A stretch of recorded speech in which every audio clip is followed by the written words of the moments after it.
It's hard to get work done when this guy's sitting here. I can't work.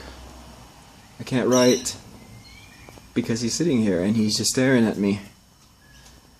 And he's looking at me. How am I supposed to work? And he will follow me around the house.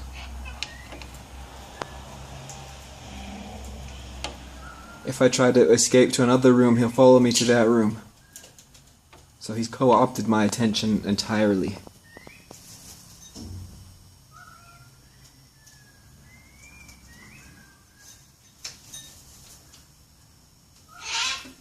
No, no, no.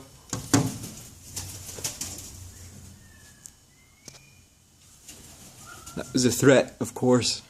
Threatening to tear the wood off this very expensive balcony. Threatening to...